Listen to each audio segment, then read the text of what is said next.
കർത്താവായ യേശു ക്രിസ്തുവിൻ്റെ പരിശുദ്ധമായ നാമത്തിൽ എല്ലാ പ്രിയപ്പെട്ടവർക്കും മോർണിംഗ് ഡ്യൂവിൻ്റെ മറ്റൊരു പ്രഭാത വചന ധ്യാനത്തിലേക്ക് സ്വാഗതം. കഴിഞ്ഞ ദിവസം വളരെ അനുഗ്രഹിക്കപ്പെട്ട ഒരു ദൈവിക സന്ദേശം നമുക്ക് ചിന്തിപ്പാൻ തക്കോണം കർത്താവ് നമ്മെ സഹായിച്ചു. ലൂക്കോസിന് സുവിശേഷം 6-ാം അധ്യായം 46-ാമത്തെ വാക്യമാണ് നമ്മൾ ചിന്തിച്ചത്. ഇന്ന് നമ്മൾ അതിൻ്റെ അടുത്തുള്ള വേദഭാഗങ്ങൾ ചിന്തിക്കുന്നതായിരിക്കും. നമ്മൾ കഴിഞ്ഞ ദിവസം ചിന്തിച്ച അതേ വേദവാക്യത്തിൻ്റെ തുടർച്ചയായിട്ടുള്ള ചിന്തകളാണ് നമ്മൾ ഇന്ന് ചിന്തിക്കുന്നത്. ലൂക്കോസിന് സുവിശേഷം 6-ാം അധ്യായം 47 മുതൽ 49 വരെയുള്ള വേദഭാഗങ്ങൾ. എൻ്റെ അടുക്കൽ വന്ന് എൻ്റെ വചനം കേട്ട് ചെയ്യുന്നവൻ എല്ലാം ഇന്നവനോട് തുല്യൻ എന്ന് ഞാൻ കാണിച്ചു തരാം.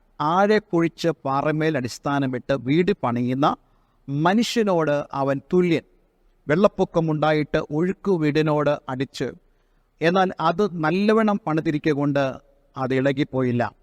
കേട്ടിട്ട് ചെയ്യാത്തവനോ അടിസ്ഥാനം കൂടാതെ മണ്ണിന്മേൽ വീട് പണിത മനുഷ്യനോട് തുല്യൻ.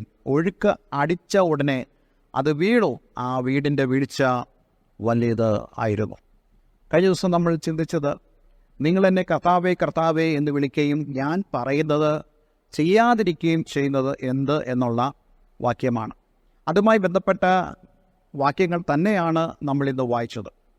അതായത് കർത്താവിൻ്റെ അടുക്കിലേക്ക് കടന്നു വന്ന് കർത്താവേ കർത്താവേ എന്ന് വിളിക്കുകയും അതേസമയം തന്നെ അവൻ പറയുന്നത് അനുസരിക്കുകയും അനുസരിക്കാതിരിക്കുകയും ചെയ്തതായ രണ്ട് വ്യക്തികളെക്കുറിച്ചാണ് ഇവിടെ കർത്താവ് പറയുന്നത്. യേശു 47-ാം വാക്യത്തിൽ പറയുന്നല്ലോ, എൻ്റെ അടുക്കൽ വന്ന് എൻ്റെ വചനം കേട്ട് ചെയ്യുന്നവൻ എല്ലാം ഇന്നവനോട് തുല്യനെന്ന് ഞാൻ കാണിച്ചു തരാം. യേശു പറയുന്നല്ലോ, എൻ്റെ അടുക്കൽ വന്ന് എൻ്റെ വചനം കേട്ട് ചെയ്യുന്നവനെല്ലാം ഇന്നവനോട് തുല്യനെന്ന് ഞാൻ കാണിച്ചു തരാം. രണ്ട് പേരെക്കുറിച്ച് ഇവിടെ പറയുന്നു. ഒന്നാമത് വചനം കേട്ട് ചെയ്യുന്നവൻ, രണ്ടാമത് വചനം കേൾക്കാതെ ചെയ്യുന്നവൻ. രണ്ടുപേരും കർത്താവ് എന്ന് വിളിക്കുന്നു. രണ്ടുപേർക്കും കർത്താവ് ഒരുവനാണ്. കർത്താവിനെ സേവിക്കുന്നവരാണ് രണ്ടുപേരും. പക്ഷേ അവരുടെ ജീവിത രീതികളിലും അവരുടെ സമീപനങ്ങളിലും വ്യത്യാസമുണ്ടെന്ന് യേശു ഈ വാക്യങ്ങളിലൂടെ തെളിയിക്കുക. ഇന്നും നമ്മളുടെ സമൂഹത്തിൽ ഇങ്ങനെയുള്ള ആളുകളെ നമുക്ക് കാണുവാൻ സാധിക്കും. എന്നെ കേൾക്കുന്ന പ്രിയമുള്ളവർ, എങ്ങനെ ആയിരിക്കണം എന്നുള്ള സന്ദേശമാണ് ഞാൻ ഇതിലൂടെ നിങ്ങൾക്ക് നൽകുവാൻ ആഗ്രഹിക്കുന്നത്.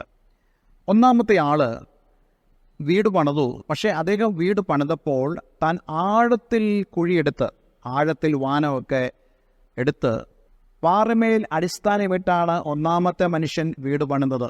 എന്നാൽ രണ്ടാമത്തവൻ വീട് പണിതത് 49-ാം വാക്യത്തിൽ നമുക്ക് കാണാൻ കഴിയുന്നു. അവൻ അടിസ്ഥാനം കൂടാതെ മണ്ണിന്മേൽ വീട് പണിതു.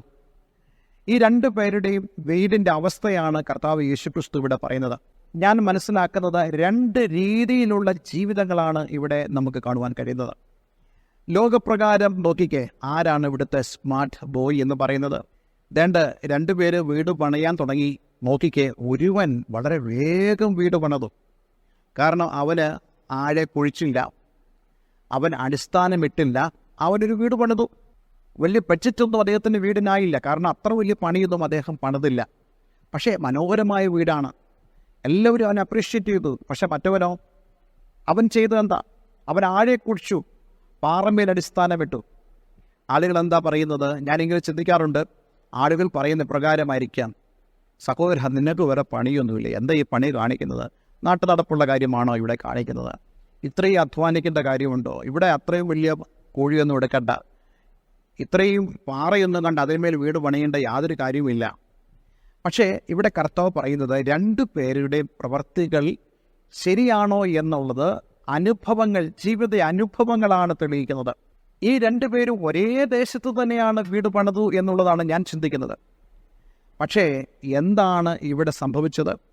ഇവിടെ യേശു പറയുന്നു, വെള്ളപ്പൊക്കമുണ്ടായിട്ട് ഒഴുക്ക് വീടിനോടടിച്ചു, എന്നാൽ അത് നല്ലവണ്ണം പണിതിരിക്കൊണ്ട് അത് ഇളകിപ്പോയില്ല.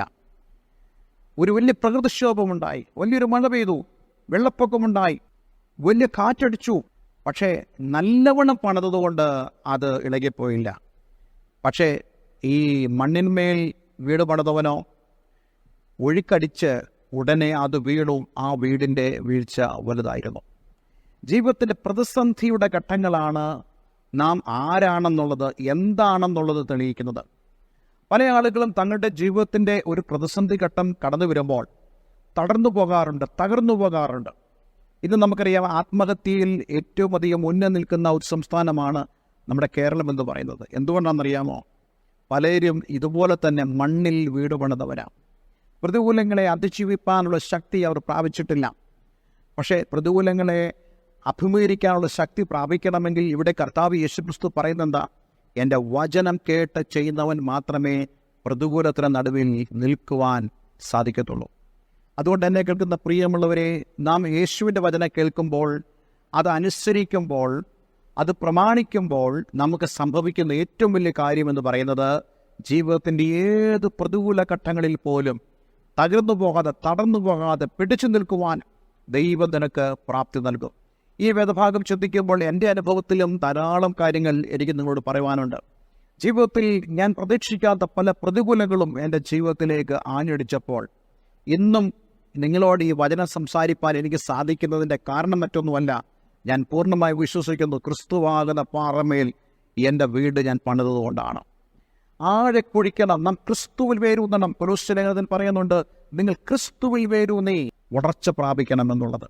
അതുകൊണ്ട് എന്നെ കേൾക്കുന്ന പ്രിയമുള്ളവരെ, നിങ്ങളുടെ വിശ്വാസം ക്രിസ്തുവിൽ കേന്ദ്രീകരിക്കണം. നിങ്ങൾ ആഴത്തിലേക്ക് നിങ്ങൾ ഇറങ്ങണം. അതിന് കൂടുതൽ വചനധ്യാനം, പ്രാർത്ഥന, സമർപ്പണം, മാതൃകാ ജീവിതം, ഇതെല്ലാം നമുക്ക് ആവശ്യമാണ്. അങ്ങനെയുള്ളവർക്ക് മാത്രമേ പാറമേൽ വീട് പണിയുവാൻ കഴിയത്തുള്ളൂ. ഇവിടെ പാറ എന്ന് ഉദ്ദേശിക്കുമ്പോൾ തന്നെ കർത്താവ് യേശുക്രിസ്തു തന്നെയാണ് ചൂണ്ടിക്കാണിക്കുന്നത്. നമുക്ക് എബ്രായ ലേഖനത്തിൽ വായിക്കാൻ കഴിയുന്നുണ്ട്, അവർ അനുഗമിച്ച പാറ, ആത്മീക പാറ, അത് ക്രിസ്തുവായിരുന്നു. ഇസ്രായേൽ ജനം അനുഗമിച്ച പാറ. അങ്ങനെയാണെങ്കിൽ, അവർ അനുഗമിച്ച പാറയാണെങ്കിൽ, ദൈവം നമ്മെ ഇന്ന് നിർത്തുന്നത് ക്രിസ്തു എന്ന പാറമേലാണ്. ആ ഒരു സന്തോഷവും സമാധാനവും അനുഗ്രഹവും പ്രാപിപ്പാൻ ഞാൻ നിങ്ങളെല്ലാവരെയും ആഹ്വാനം ചെയ്യുന്നു. ഒരു വാക്ക് നമുക്ക് പ്രാർത്ഥിക്കാം. സ്വർഗപിതാവേ, ഇന്ന് ഞങ്ങളെ കേൾപ്പിച്ച ഈ വളരെ അനുഗ്രഹിക്കപ്പെട്ട സന്ദേശത്തിനായി സ്തോത്രം. ഞങ്ങളുടെ ജീവിതത്തിൽ പല പ്രതിസന്ധികളും പ്രതികൂലങ്ങളും ഉണ്ട് അപ്പ. പക്ഷേ അതിന് നടുവിൽ ഞങ്ങളെ നിലനിർത്തുന്നത് അങ്ങാകുന്ന പാറമേൽ അടിസ്ഥാനം ഇടുന്നത് കൊണ്ടാണ്. കർത്താവ്, എന്നെ കേൾക്കുന്ന പ്രിയമുള്ളവർ, കർത്താവ് യേശുക്രിസ്തുവിൽ ഉറയ്ക്കുന്നവരായി തീരുവാൻ നീ അവരെ സഹായിക്കണമെന്ന് പ്രാർത്ഥിക്കുന്നു. ജീവിതത്തിൻ്റെ പ്രതികൂല ഘട്ടങ്ങളിൽ നീ അവരോടുകൂടി ഇരിക്കണമെന്ന് പ്രാർത്ഥിക്കുന്നു.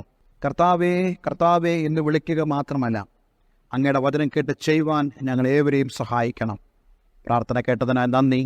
യേശുക്രിസ്തുവിൻ നാമത്തിൽ തന്നെ.